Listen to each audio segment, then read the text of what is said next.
संजीदगी से अमल कर ले तो उसकी इंग्लिश में ज़मीन आसमान का फ़र्क आ जाएगा।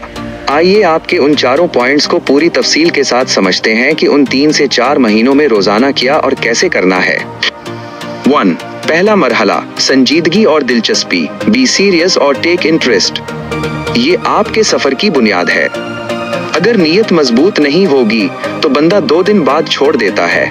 पहले महीने का हदफ, रोज़ाना अपने आप को याद दिलाएं कि आप ये क्यों सीख रहे हैं। इंग्लिश को एक मजबूरी या रटा समझने के बजाय उसमें दिलचस्पी पैदा करें। कैसे करें? अपनी पसंद के मौज़ूआत मुंतखब करें। अगर आपको क्रिकेट पसंद है तो क्रिकेट की कमेंट्री इंग्लिश में सुनें। अगर कहानियाँ पसंद हैं तो बच्चों की आसान इंग्लिश कहानियाँ पढ़ें। जब आप अपनी पसंद की चीज़ इंग्लिश में देखेंगे तो दिलचस्पी खुद ब खुद बढ़ेगी और आप संजीदा सीरियस रहेंगे।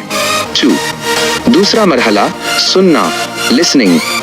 एक बच्चा भी बोलने से पहले कई महीने सिर्फ सुनता है। अच्छी इंग्लिश बोलने के लिए अच्छा सुनना शर्त है। रोज़ाना का वक्त कम से कम 30 से 45 मिनट। कैसे करें? इंग्लिश पॉडकास्ट्स, इंटरव्यूज़ या न्यूज़ सुने। शुरू में सब कुछ समझ नहीं आएगा, परेशान नहीं होना। आपका दिमाग आहिस्ता आहिस्ता अल्फाज की आवाज़ों और लहजे एक्सेंट को पकड़ना शुरू कर देगा। ये अमल आपके दिमाग को इंग्लिश का आदी बना देता है। 3. तीसरा मरहला, बोलना, स्पीकिंग।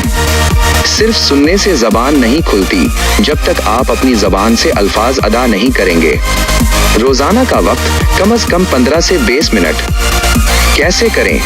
जो कुछ आपने लिसनिंग के दौरान सुना उसे ऊंची आवाज़ में दोहराएं। शीशे के सामने खड़े होकर अपने आप से बात करें या दिन भर में जो काम आप कर रहे हैं उसे इंग्लिश में अपने जहन में या हल्की आवाज़ में बोलें, जैसे I am washing my hands या now I am going to study.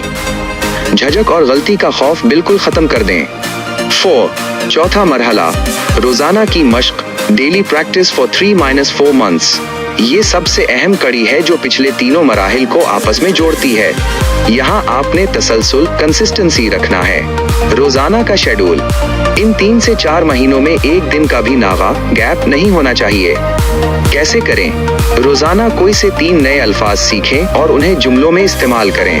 रात को सोने से पहले सिर्फ 5 मिनट के लिए पूरे दिन का अहवाल इंग्लिश में सोचें या डायरी में लिखें। याद रखें, 4 महीने तक रोज़ाना 30 मिनट पढ़ना उससे 1000 गुना बेहतर है कि आप एक ही दिन में 5 घंटे पढ़ें और बाकी पूरा हफ्ता कुछ न करें। अल्फाज बासनी आने लगते हैं। इस प्रैक्टिस के सबसे बड़े फायदे नीचे दिए गए पैराग्राफ्स में हैं।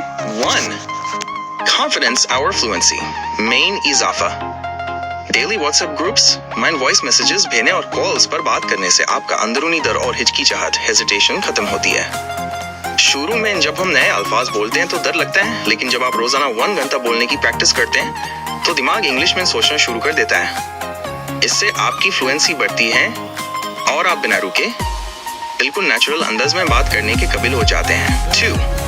रियल टाइम लर्निंग, आवर गलतियों की इस्लाह। इस प्रैक्टिस का दूसरा बड़ा फायदा यह है कि जब आप ग्रुप के दूसरे लोगों को बोलते हुए सुनते हैं तो आपको नए वर्ड्स, इडियम्स और बेहतर सेंटेंस स्ट्रक्चर सीखने को मिलते हैं। अगर आप बोलते वक्त कोई गलती करते हैं तो ग्रुप के बाकी मेंबर्स या कोई टीचर आपकी करेक्शन कर सकता है।